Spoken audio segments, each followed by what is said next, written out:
Nowadays, any business we look at, this word is becoming a big buzzword. Model. We have different kinds of models for our business. We have different kinds of models for predicting the sales, for predicting the attrition rates. Our model will help us take much better decisions. These are some of the important statements we have been hearing in the business world today.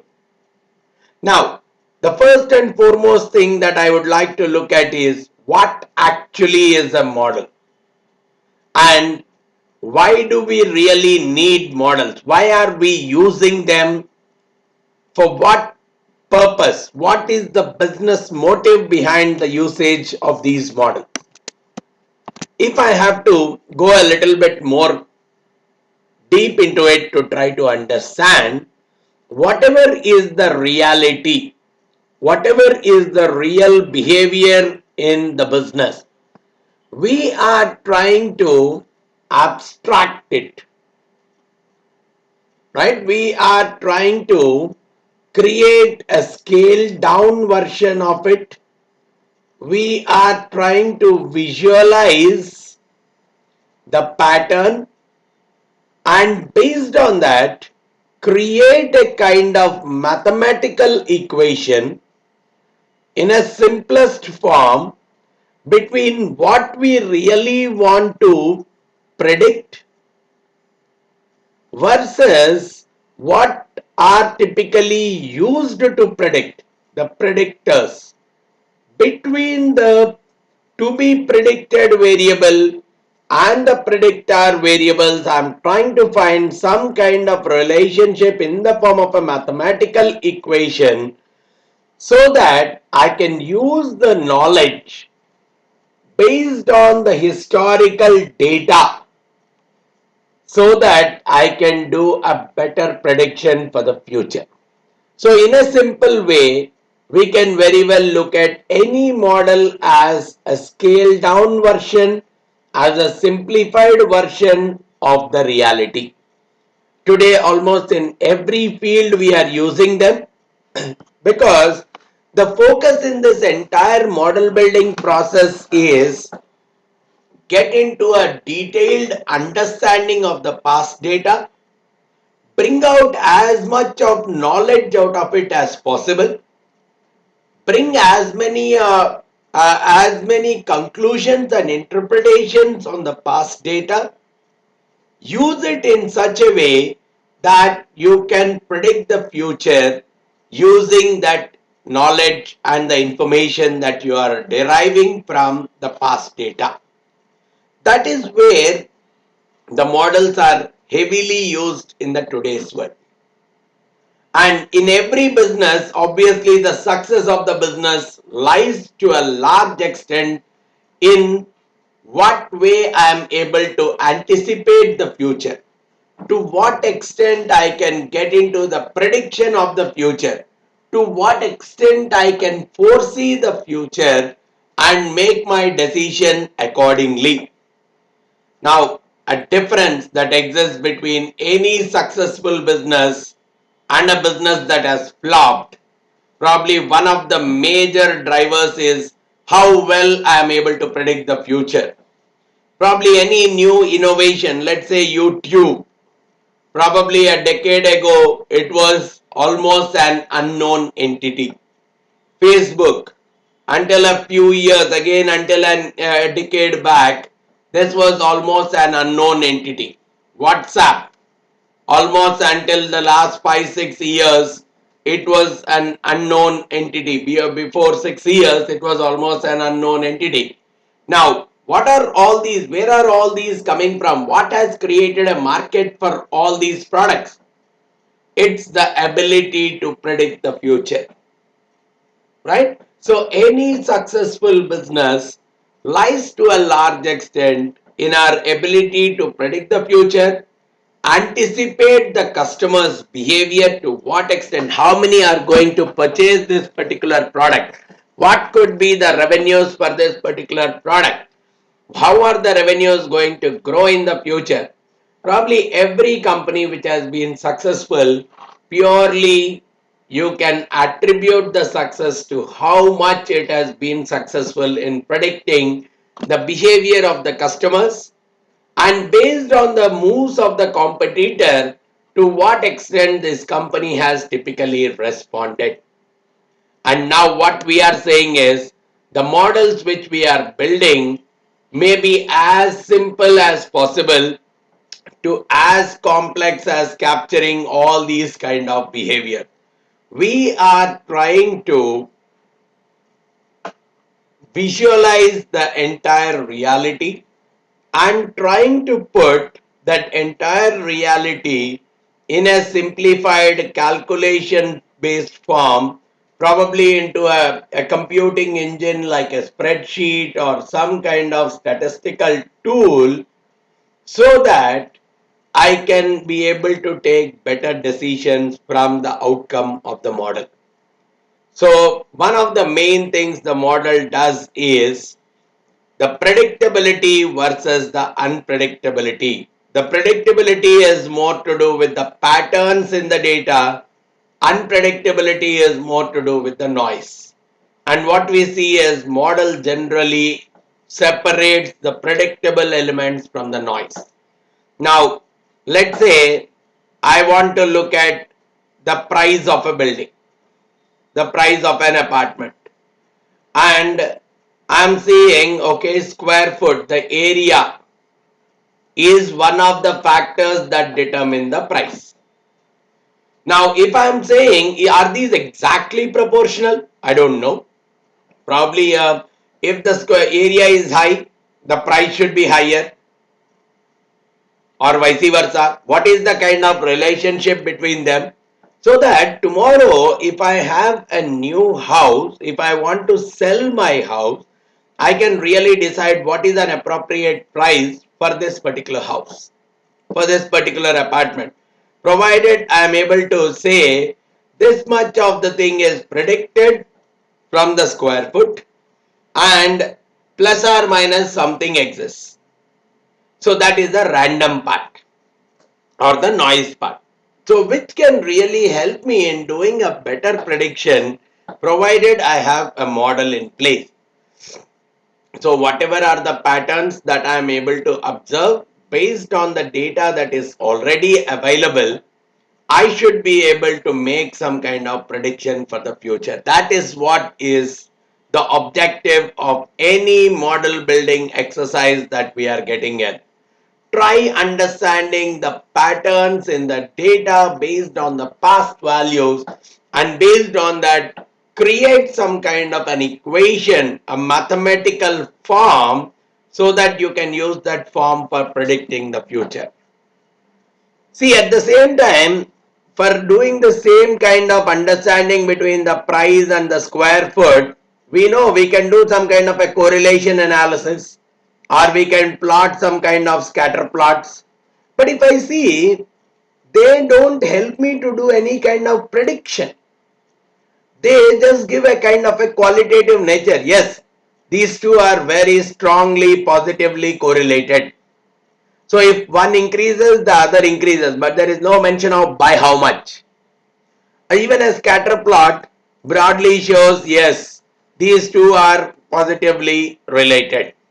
No mention of the strength, no mention of by how much extent one is dependent on the other, no mention of which is dependent on what.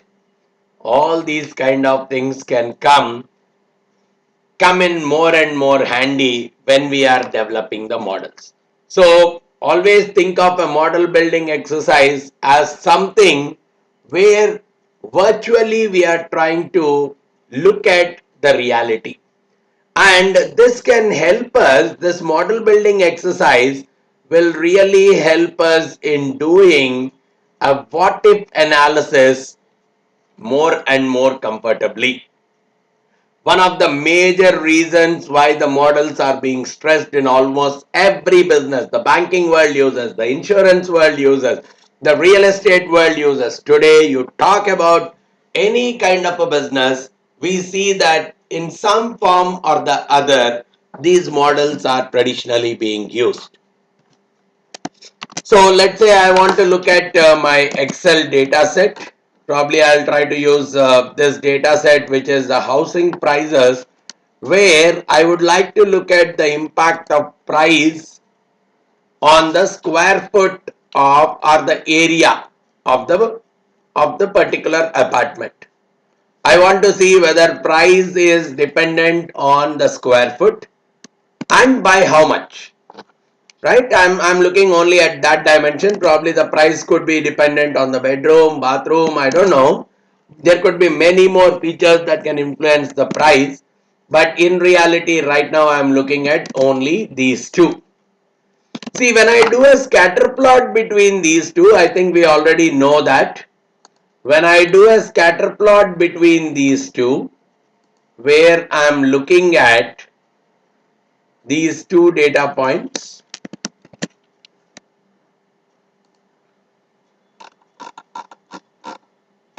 right? All right, let me do a modification to this.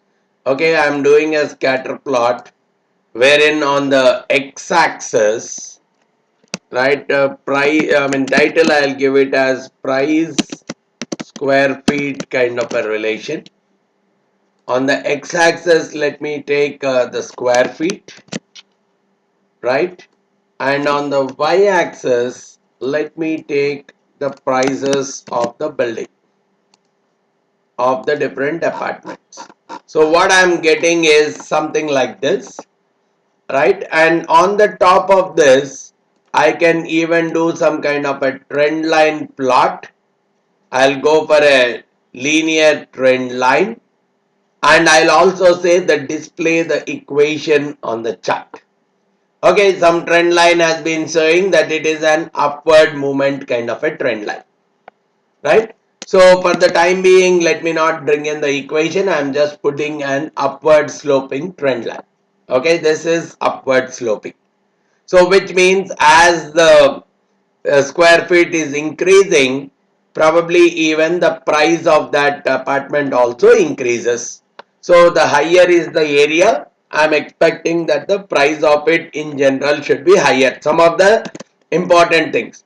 But what I really want to know is, how do I quantify? Okay, if I go for 10 SFT more, if my flat is having 10 more SFT, what should be the extra price that I have to charge it? Right? Probably my neighboring flat is 1500 SFT, but my flat is 1520 SFT. Now, how much extra do I need to charge for my flat? All else remaining the same. Now, these kind of quantifications for every SFT, what is the increase in the price? Those kind of quantifications traditionally are not provided either by my correlation analysis or by a scatter plot. I cannot visualize that kind of a stuff.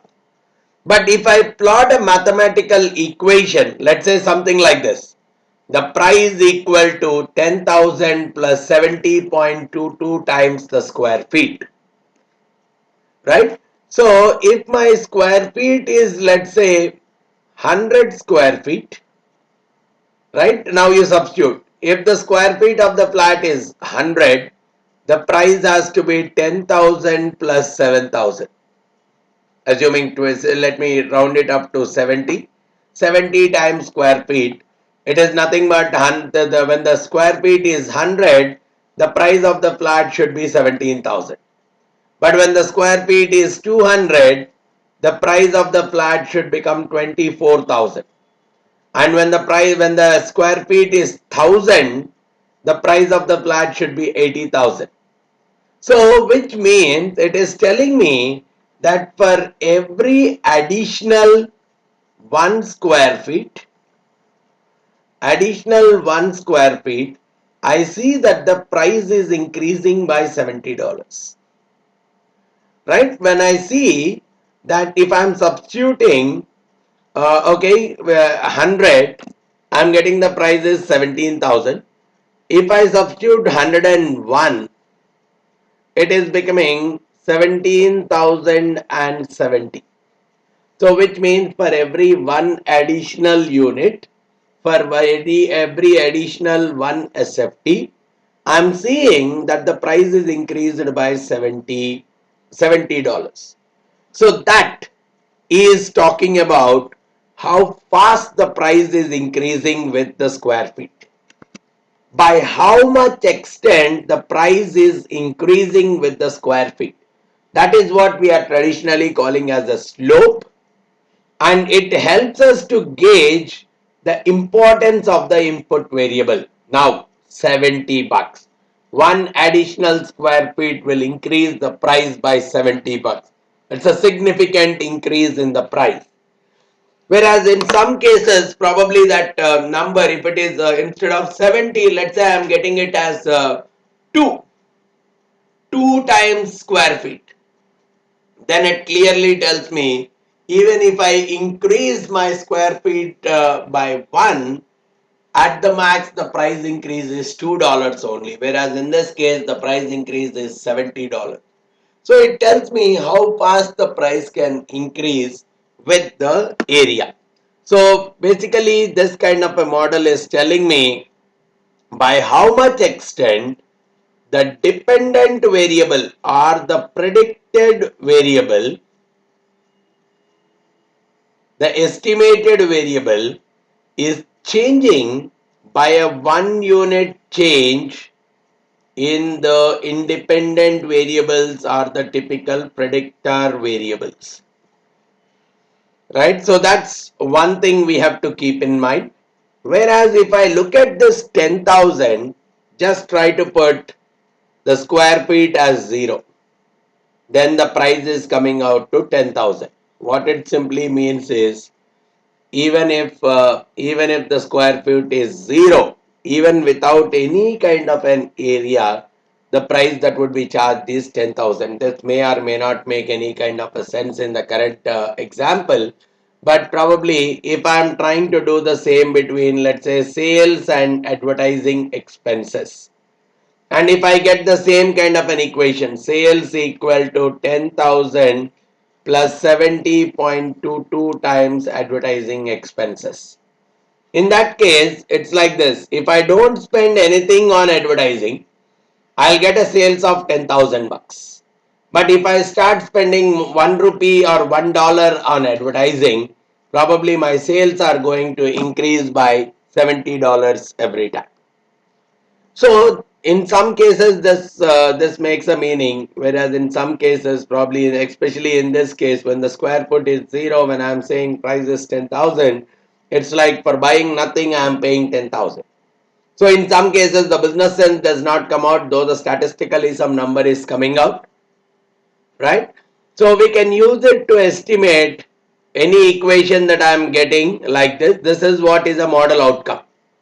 Any equation that I am getting, I should be able to use it to estimate different levels of price for different square feet levels. But of course, at the end of the day, the quality of this prediction, now whatever the prediction I am doing, it depends on the quality of the model. Is this model, is this formula an appropriate formula, or do I need to change it? Is the relationship between price and square feet a linear relation? Why not try out for a quadratic relation between the two? Or why not try out for a logarithmic relation between the two? Why should I rely on this exact equation which is coming in this way? So it all depends on how good our model is.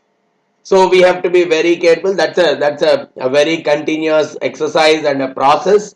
How well I can build the model. It's not a simple regression exercise which does a model building part. I have to be very confident in terms of linking the input and output. I should be able to appreciate and explain all the kinds of ifs and buts that come out as a part of the queries of the model.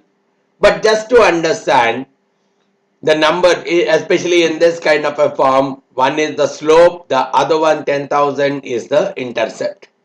So it's a denotes the part of the model where the line intersects the y-axis. A few important points from the model building perspective. right? We will be looking at different kinds of models as we move along. But before we try to start building different kinds of models, some important things we need to be considering are: the models are powerful.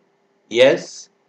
The more and more I spend time in terms of developing them, in terms of visualizing them, in terms of understanding the relationships between the various entities in the model, they can be an enormous help for prediction. They can provide good amount of insight into predicting the various behaviors of a product. They help us in doing proper planning, but that entirely is based on how well we design them. So they are not a magic coming out of the blue. Depends on how well we understand the various relationships, how well we build the various relationships, the accuracy and the betterment of the model is going to come up.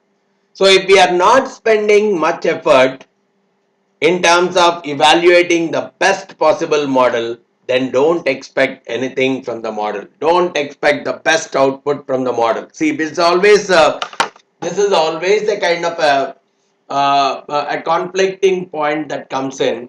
A lot of times people keep saying, I've done a regression, but when I'm using the regression to predict the sales, it's giving me a lot of error from the actuals. My first question comes out: was your model correct? What was the accuracy of the model when you tried to build the model with the past? Right? Was the model tested against the past data before you rolled it for the future? Unless the model has been created with a lot of research and tested with the historical data, I can't think of using it for the future. So, if your model building exercise was not robust, you cannot expect the outcome also to be as intended. So, always think from that. It's as good as the data we feed in as well. What is the guarantee that our data is accurate, whether it is historical or the current?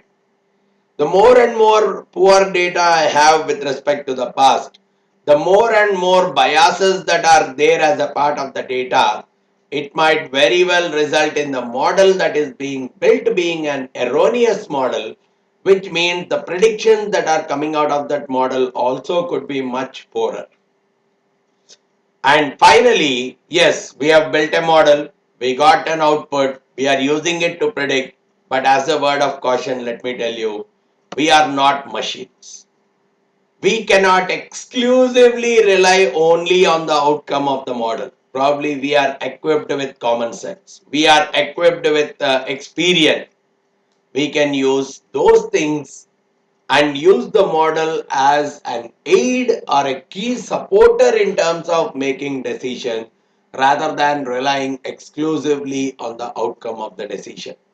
So first, understanding the quality of the model, the behavior of the model is very much important before we actually plunge into the model building process for any data that we have typically captured, right?